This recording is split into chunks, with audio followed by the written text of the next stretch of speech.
I'm so excited about this week. Mrs. Happy Families, I'm reading your face. I'm not sure that your excitement levels are quite the same as mine. G'day, this is the Happy Families podcast. Tomorrow's the day. After 4.5 years of working on my book, Boys, it releases. It hits the shelves. It's out tomorrow. So much going on with this book. You can still get it at a discount from booktopia.com.au and a whole bunch of freebies if you take your receipt number from booktopia.com.au and pop it into our website. You get a bunch of freebies, including an Ask Me Anything tomorrow night. Today on the Happy Families podcast, we're doing something a little bit different. In fact, all this week, we're going to be focused on boys. And today, we're going to give you a sneak peek into the book. I'm going to read, as long as the podcast time will allow. Mrs. Happy Families is going to provide commentary, ask questions, and give you a sample of what the book is about. I thought about extracting excerpts, but instead I thought, let's just start at the start. I think that's the best place to start. It gives you a flavour for where we're going. Stay with us. We begin the reading of Boys, Building Strong Young Men from the Inside Out, next on the Happy Families podcast. Hello and welcome to the Happy Families podcast, real parenting solutions every single day. This is Australia's most downloaded parenting podcast, and hopefully, if you have a son or you know somebody who does, today's podcast is going to be tremendously interesting for you. Boys, Building Strong Young Men from the Inside Out is my brand new book. It hits shelves tomorrow. You can also buy it online everywhere. Last day for pre-orders. I got to just put a little plug in here, and Kylie, I know that it might sound a little bit about me for just a sec, but the first week or two of a book being released has a huge impact on how well that book goes. So if this is something that is on your mind, if you've sort of had it on the list and been thinking, I really should grab it, please do it. Like today, tomorrow, the day after, sometime this week. It really makes a difference. All right, Kylie, here are the instructions. I'm going to read. You're going to make comments, ask questions. And today's podcast is going to be the first 15 minutes or so of the book Boys by me. And I'm going to start with the dedication.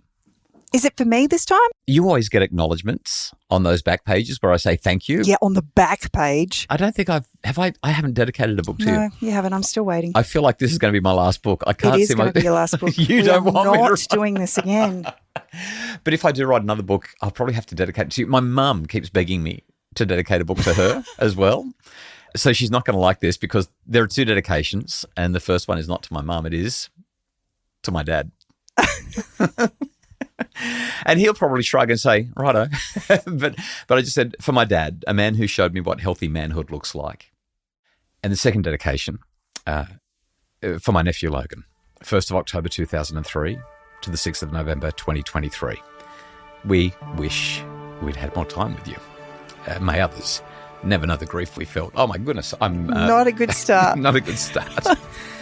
Miss having our nephew in our lives. The author's note is just the first couple of pages. Interrupt if you've got anything that you want to add. In March 2020, just 2 weeks before the world shut down due to the COVID-19 pandemic, I released a book about raising girls. That book was called Misconnection: Why Your Teenage Daughter Hates You, Expects the World and Needs to Talk. As a father of 6 girls, I felt well equipped to support parents struggling with their daughters. That book has helped thousands of families. As soon as the book was announced, I was inundated with desperate messages. When is the boys' book coming out? Please help me with my son. I'm lost. Will the girls' book help me with my boy? Will you please do a book for boys? The requests have only increased since. I've been reluctant to enter the masculinity conversation. I'm a father of daughters, and there are good men doing great work in this area. Yet my discussions with parents have demonstrated two things. First, there's a tremendous need. Parents are struggling with everything from their son's lack of basic hygiene or bad attitudes through to gaming, school motivation, pornography, gambling, and abusive behaviour, fears of radicalisation or being pulled into misogynistic culture or worse, and more. And second, the solutions I've suggested, they work really well. Nevertheless, many people raised their eyebrows when I mentioned I was writing a book on boys. I want to be clear about this. I have skin in the game when it comes to how boys are doing. My girls will know those boys, attend school with them, befriend them, work with them, date them. Those boys will become husbands to my daughters and fathers to my grandchildren. 2 of my daughters have already made those consequential choices. This topic matters to me. Boys is the culmination of 5 years of thinking about this topic and nearly 25 years of researching, writing, and speaking about parenting. So I'm going to stop you there because this book has taken more of you and probably us than any other book. Yeah.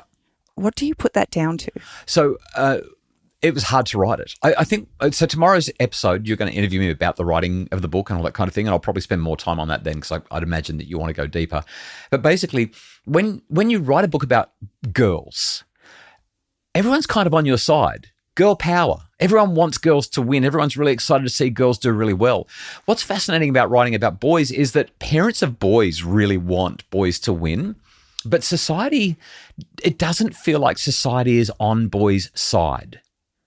Society's really down on boys. Boys can't do anything right. But boys will be boys has become a slogan for the great unwashed. Like, you're not allowed to say that anymore. And I disagree. I think boys should be allowed to be boys. But when boys are being boys, they're often criticised for it. And all too often, boys are being boys. Well, they're not being considerate boys. They're not being respectful boys. They're not being healthy boys, which means that they're still actually being boys. They're not growing into men. And just this conversation about, it's so morally laden. Like, parenting's already a moral thing, but once you start talking about developing character and you start trying to define masculinity in a healthy way, oh my goodness, does that set people off? As we go through these first few pages, you'll see more about why, but that's why it was so hard. Just defining healthy masculinity and trying to find a way to write this book in a hopeful, helpful way. A way that didn't just join the pile on. I don't want to be part of the pile on. I don't think boys are the problem. I think boys are the solution. That's what made it so hard to write. How do you articulate that in a way where people can actually start to become supporters of boys? Having had a front row seat to the wrestle that this book has yes, given you, and obviously acknowledging the dedication to Logan and the emotion that has weighted the things that you've shared in this book. I'm so grateful that from the outset of your professional journey, you have kind of gone against the grain. You've always gone against the grain, and you've been someone who has strived to give parents hope where sometimes it feels hopeless. Yeah, I didn't mention anything about Logan because it's one of those topics, right? But he was also part of the reason this book was so hard to write. I always knew that I was going to dedicate the book to him. Once we lost him, I'd already started the book by that stage. But I also not just in honor of him, but also because the stakes suddenly felt higher. Like, there's no greater loss, there's no greater challenge that a parent can face or a family member can face than that kind of loss. And knowing that there would be parents reading this who are desperate, who are absolutely searching and seeking and just pleading for some kind of help, that undeniably pushed me into a different place to write the book. It's impossible to say otherwise.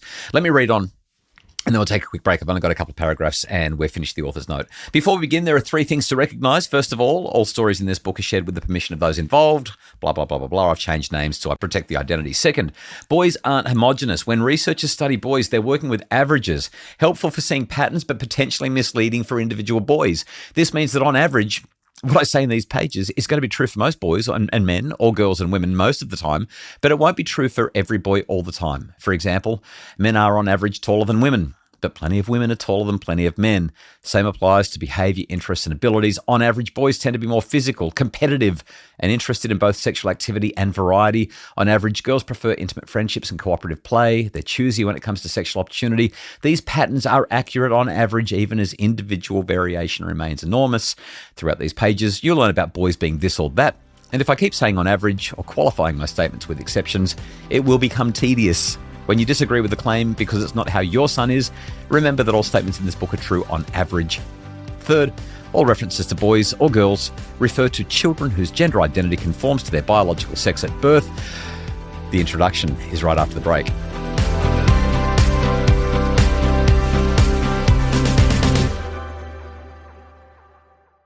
We're back. It's the Happy Families podcast, a sneak peek at the brand new book, Boys, Building Strong Young Men from the Inside Out. Kylie, this was hard to get the introduction exactly where I wanted it. I'm pretty happy with it. And it starts as follows with a quote, an epigraph from David Cunliffe, political leader, New Zealand 2014. He was standing up in Parliament. They'd been talking about family and domestic violence and abuse. And he said, quote, "I'm sorry for being a man." Ouch. I know. I wanted to start the book with impact. There it is. Another morning, another school principal stares at the computer screen crafting yet another letter to parents. Last week, it was Year 9 boys caught sharing abhorrent Discord messages, racist, anti-Semitic and misogynistic.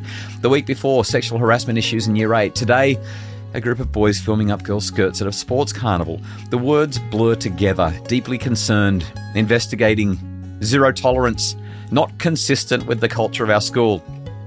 These aren't isolated incidents. In recent months, parents have reached out to me about a 12-year-old Melbourne girl receiving rape threats during school hours from boys in her class in person and digitally via school laptops. Nearly 40 boys at a Noosa school sharing child pornography, violent sexual content and more on a social media group chat. And a 15-year-old Perth girl being threatened with rape after rejecting advances from a boy in her class.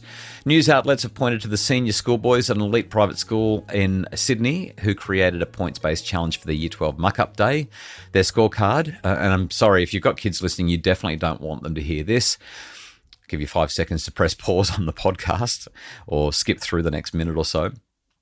Their scorecard included 10 points for screaming penis on public transport, get with an Asian chick, play porn out loud on public transport, pretend you have your headphones in and you don't notice, hook up with a random girl. For 30 points, I'm not going to talk about what they could do for 30 points right now. That's in the book. And then they even had acts that were so obscene that they could accrue 200 points. The boys' code, protect each other at all costs. Throughout the first pages of the introduction, I'm going to skip through this because it's really, really hard to read it. Well, I was going to say, you're painting a really, really sad picture here. Yeah. That's right. So I want to skip to the end of that section. It's only a page and a half, 2 pages, in case you're thinking, oh my goodness, I can't read this book. That's not what the book is about. In fact, here's what I say at the end of this. I say it's horrid, I'm not embellishing, and I haven't cherry-picked examples to rattle you. These are devastatingly everyday occurrences in every postcode.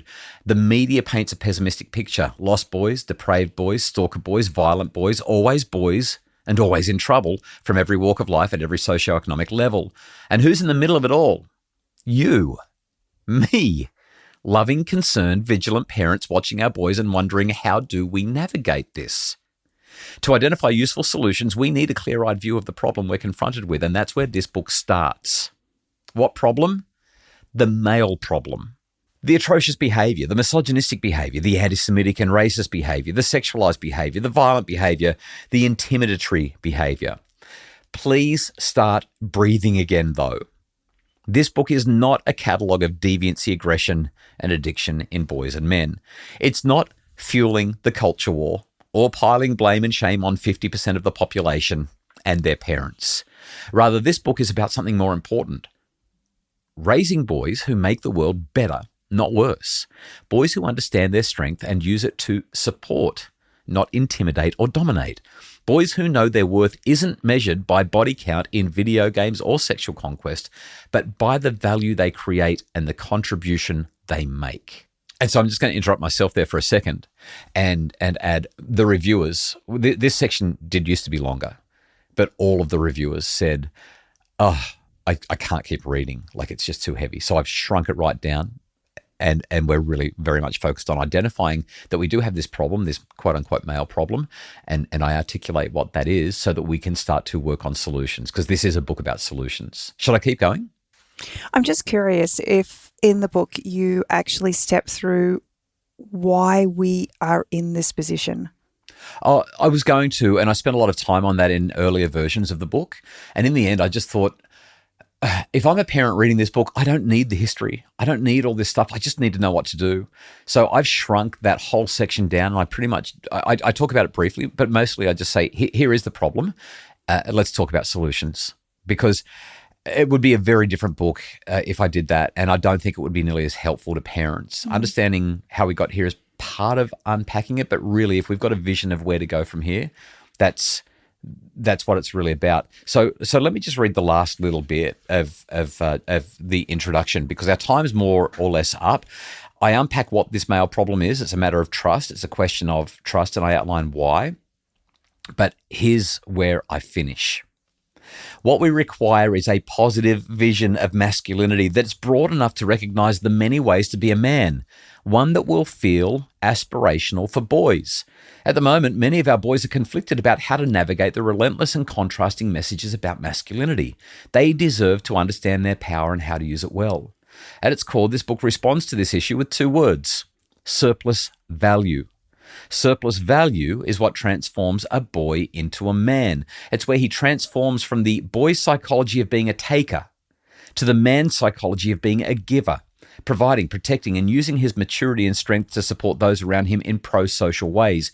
He shifts, as Dr. Anna Rubinstein suggests in The Making of Men, from thinking that he is the center of the universe to being a part of a far greater whole where he has a responsibility to contribute. He learns to get out of BED, blame, excuse, and denial, and pick up his OA, ownership, accountability, and responsibility. Boy psychology is what we see in 8-year-olds, and that's appropriate. Being a taker and living in blame, excuse, and denial are undesirable characteristics in a 24-year-old man.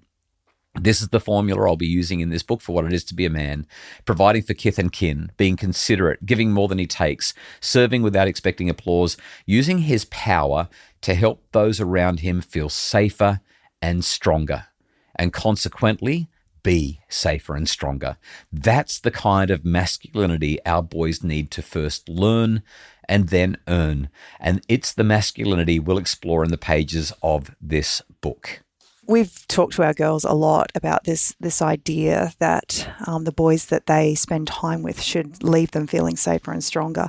And I'm so grateful for the many male role models that they have in their lives, but that we've grown up with as well, who have really been able to show in profound ways what that looks like, concrete ways that they can help others feel safer and stronger. And we had one of our girls recently broke up with her boyfriend, and she came to us and she literally said, "He didn't make me feel safer or stronger."